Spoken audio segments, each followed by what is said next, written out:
गांव की घड़ी हमेशा गलत वक्त बताती थी। इमरासिर के किनारे बसे गांव धरतीपुर में एक पुरानी घड़ी थी जो बरगद के दरख्त से लटकी रहती। किसी को याद नहीं था कि वो कब लगी थी या किसने लगाई थी। बस इतना मालूम था कि गांव में जो भी बड़ा वाकया होता, घड़ी उससे कुछ देर पहले रख जाती थी। इस दिन भी सूरज निकलने से पहले घड़ी की सुइयां अचानक जम गई। इसी वक्त उज्जवल ने आंख खोली। वो गांव का सबसे खामोश लड़का था। बोलता कम था, संता ज्यादा था। उज्जवल के बारे में एक अजीब बात मशहूर थी। वो वक्त को महसूस कर लेता था। जब कुछ बड़ा होने वाला होता, उसके सीने में बोझ सा आ जाता। उज्जवल अपनी माँ चंदा के साथ रहता था। चंदा मिट्टी के बर्तन बनाती थी। उसके हाथों में दराड़ें थीं, मगर दिल में सब्र था।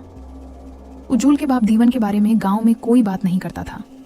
बस इतना कहा जाता था कि वो एक दिन वक्त से पहले चला गया। गांव की सबसे दिलचस्प शख्सियत लाली माँ थी। आधी पागल, आधी दाना। वो कहती थी, ये गांव वक्त पर नहीं, यादों पर चलता है। धरतीपुर का सबसे अमीर आदमी राजन सेठ था। उसके गोदाम भरे रहते, मगर आंखें खाली थीं। वो घड़ी को पसंद नहीं करता था। कहता था, ये लोगों को वहम देती है। इसी गांव में बीरन भी रहता था, एक नौजवान जिस पर इल्जाम था कि उसने बरसों पहले अपने भाई की जमीन हड़प ली। सच कोई नहीं जानता था, मगर इल्जाम उसकी सांसों के साथ जड़ा हुआ था। जिस दिन घड़ी रखी, इसी दिन गांव का कनवा भी सूख गया। लोग घबरा गए। औरतें पानी के घड़े लेकर खाली कनवे के गर्द बैठ गईं। मर्द खामोश हो गए। राजन सेठ ने फौरन ऐलान किया कि पानी उसके गोदाम से मिलेगा, मगर कीमत पर। इसी रात उज्जवल को ख्वाब आया। उसने देखा कि घड़ी जमीन में दफन हो रही है और गांव के लोग एक एक करके अपनी आवाज खो रहे हैं। वो चीख कर उठा। वो सीधा लाली माँ के पास गया। घड़ी क्यों रखी? लाली माँ हंसी। क्योंकि किसी ने वक्त से सच चरा लिया है। उज्जवल ने पहली बार बोलने का फैसला किया। अगले दिन उसने बरगद के नीचे खड़े होकर कहा, जब घड़ी रखी तब कनवा भी सूखा, क्योंकि गांव ने सच बोलना छोड़ दिया है। लोग हंसे। राजन सेठ ने मजाक उड़ाया, बच्चों की बातों से पानी नहीं आता। तब बीरन आगे आया। उसके हाथ कांप रहे थे। मैंने जमीन नहीं चराई थी, मैं डर गया था, इसलिए चुप रहा। उसका एतराफ जैसे हुआ मैं दरार डाल गया। चंदा ने भी पहली बार सच कहा। मेरे शौहर दीवन ने घड़ी बनाई थी। उसने कहा था, जब गांव का सच रखेगा, घड़ी भी रख जाएगी। ये सुनकर खामोशी छा गई। राजन सेठ पीछे हटा। ये सब बकवास है। इसी लम्हे घड़ी ने एक आवाज की, ठक। लोग सहम गए। दूसरा ठक। लाली माँ ने जमीन को छुआ। वक्त वापस आ रहा है। लोग एक एक करके बोलने लगे। किसी ने जुल्म माना, किसी ने लालच, किसी ने खामोशी। जितना सच बाहर आता गया, कनवे में इतना ही पानी चढ़ता गया। राजन सेठ भागने लगा, मगर घड़ी दोबारा रख गई, सिर्फ उसके लिए। अगली सुबह घड़ी फिर चल रही थी। कनवा भर चुका था। राजन सेठ गांव छोड़ चुका था। बीरन को जमीन वापस मिल गई। चंदा के हाथ फिर से मिट्टी में मसरूफ हो गए। उज्जवल फिर खामोश हो गया। एक बच्चे ने पूछा, अब घड़ी क्यों चल रही है?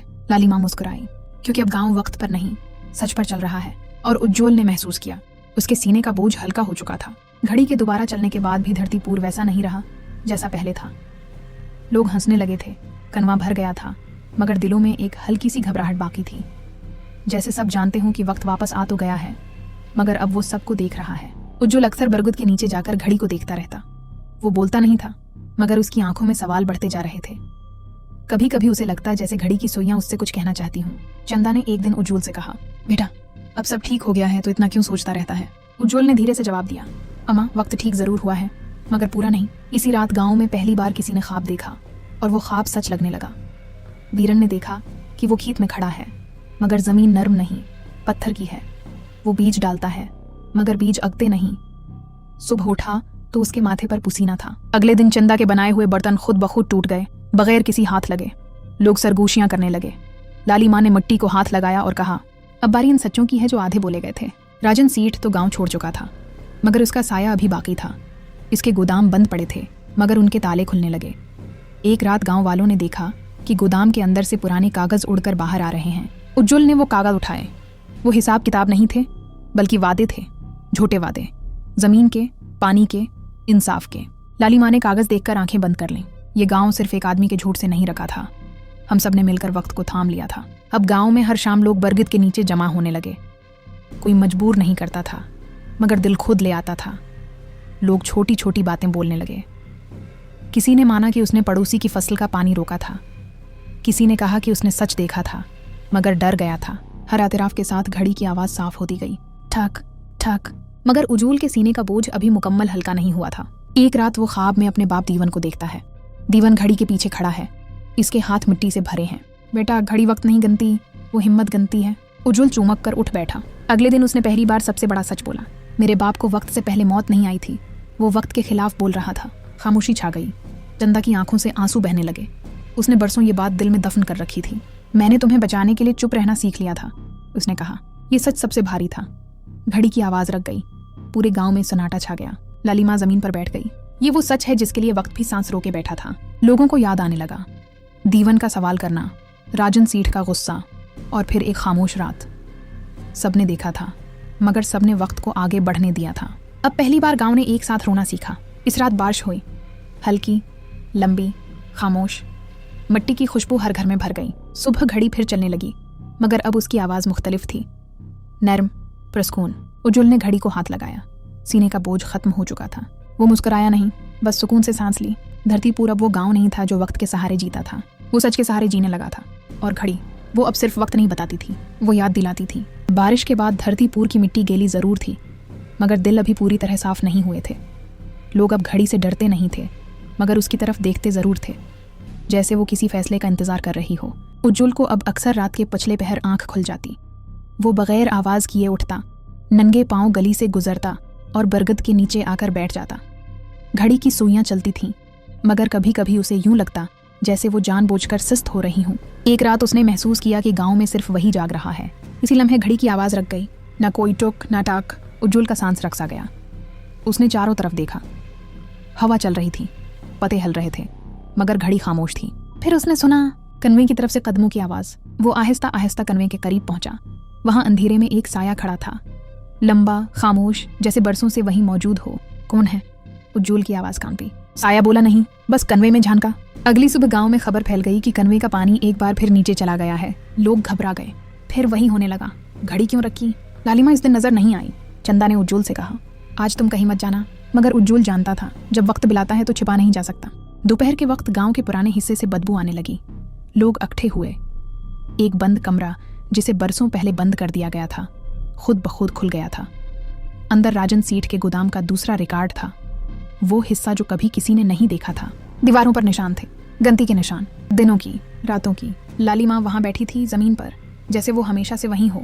तुमने ये सब क्यों नहीं बताया? किसी ने चीख कर पूछा। लालिमा ने आंखें उठाई, क्योंकि हर सच वक्त से पहले बोला जाए तो जहर बन जाता है। जो आगे बढ़ा, अब कौन सा सच बाकी है? लालिमा ने घड़ी की तरफ देखा।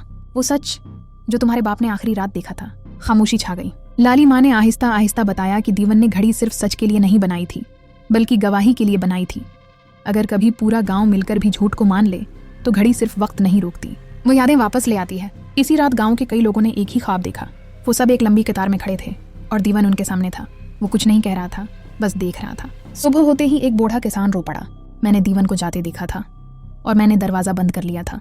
एक औरत बोली, मैंने शोर सुना था मगर बच्चों को सला दिया था। एक नौजवान ने सिर झुका लिया। मैंने राजन सीट के आदमियों को देखा था, मगर जमीन के लालच में खामोश रहा। हर एतराफ के साथ घड़ी की सुई एक कदम आगे बढ़ती, मगर कनवा अभी खाली था। तब उज्जुल को समझ आया, ये सिर्फ दीवन का सच नहीं था, ये गांव का इम्तिहान था। उज्जुल ने सबके सामने वो बात कही जो उसने कभी किसी से नहीं कही थी। मैंने उस रात अपने बाप को नहीं रोका, क्योंकि मैं डर गया था।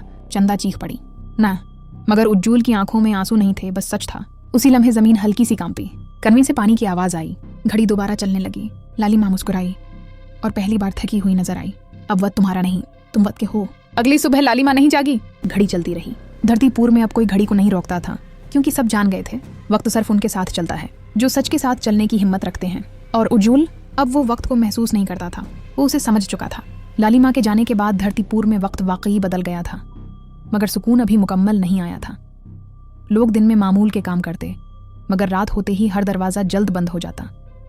किसी को डर किसी इंसान से नहीं था, डर इस बात का था कि कहीं फिर कोई सच बाकी न रह गया हो। उज्जुल अब भी हर रात बरगद के नीचे जाता था, मगर अब घड़ी को देखने नहीं, सुनने जाता था। उसे लगता था कि घड़ी की खामोशियों में भी आवाजें हैं। एक रात जब आसमान पर बादल नहीं थे और हवा भी रखी हुई थी, घड़ी ने अचानक वो आवाज की जो उसने पहले कभी नहीं की थी। ठक ठक ठक, बहुत तेज। उज्जुल चौंक गया। ये वक्त की रफ्तार नहीं थी, ये इंतबाह था। उसी लम्हे गांव के सब चिराग एक साथ बुझ गए। अंधेरे में सिर्फ घड़ी नजर आ रही थी। उज्जुल ने देखा कि घड़ी के नीचे जमीन हिल रही है। मट्टी आहिस्ता आहिस्ता सरकने लगी। वो पीछे हटा, मगर उसकी नजरें वहीं जमी रहीं। जमीन के अंदर से एक पुराना संदूक निकल आया। सुबह होते ही पूरा गांव जमा हो गया। संदूक खोला गया तो अंदर सिर्फ एक चीज थी, दीवन की आखिरी तहरीर। चंदा के हाथ कांपने लगे। उसने खत पढ़ना शुरू किया। दीवन ने लिखा था कि घड़ी उस दिन हमेशा के लिए बंद हो जाएगी जब गांव का आखिरी सच भी कबूल कर लिया जाएगा। क्योंकि उसके बाद वक्त को गवाही देने की जरूरत नहीं रहेगी। मगर खत का आखिरी हिस्सा सबसे भारी था। दीवन ने लिखा था कि उसकी मौत किसी एक आदमी की वजह से नहीं हुई थी, बल्कि पूरे गांव की खामोशी की वजह से हुई थी। और अगर कभी घड़ी दोबारा तेज चले तो उसका मतलब होगा कि गांव फिर से सच से भाग रहा है। लोग एक दूसरे को देखने लगे। तब एक नौजवान आगे आया। वो वही था जिसने राजन सीट के बाद गोदाम संभाला था। उसने सिर झुकाकर कहा, हमने अनाज तो बांट दिया, मगर जमीन अब भी इंसाफ से नहीं बांटी। खामोशी छा गई। एक बूढ़ी औरत बोली, हमने सच माना मगर मुआफ करना नहीं सीखा। घड़ी की आवाज तेज हो गई। उज्जुल को अब सब समझ आ गया था। सच बोलना काफी नहीं था, सच के बाद का रास्ता चलना भी जरूरी था। वो आगे बढ़ा और पहली बार उसने घड़ी को हाथ लगाया। अगर ये घड़ी गवाह है, उसने कहा, तो आज हम सब वादा करते हैं कि कोई भी सच आधा नहीं छोड़ेंगे, न अपने लिए न दूसरों के लिए। लोगों ने एक एक करके जमीन को छुआ। इसी लम्हे घड़ी की आवाज आहिस्ता होने लगी। ठक ठक, फिर मुकम्मल खामोशी। किसी ने घबरा कर कहा, क्या वक्त रख गया? चंदा ने आसमान की तरफ देखा। नहीं, अब वक्त को घड़ी की जरूरत नहीं रही। अगली सुबह बरगद के नीचे घड़ी नहीं थी, न जमीन में न दरख्त पर। कनवा भरा हुआ था, खेत सब्ज थे, लोग जागे हुए थे। उज्जुल अब गांव का सबसे खामोश लड़का नहीं रहा था, मगर वो शूर भी नहीं करता था। वो बस संभाल कर बोलता था। एक बच्चा उससे पूछता है, अब वक्त कहाँ है? उज्जुल मुस्कुराकर कहता है, हम में और धरतीपुर। वो गांव जो कभी घड़ी पर चलता था अब जमीर पर चलने लगा था। यही वो दिन था जब वक्त आजाद हुआ और इंसान जिम्मेदार। कहानी यहीं खत्म होती है, मगर धरतीपुर में सच कभी खत्म नहीं होता। अगर आपको ये कहानी पसंद आई हो तो लाइक जरूर करें, अपने दोस्तों के साथ शेयर करें और ऐसी मजीद कहानियों के लिए चैनल को सब्सक्राइब करें। शुक्रिया।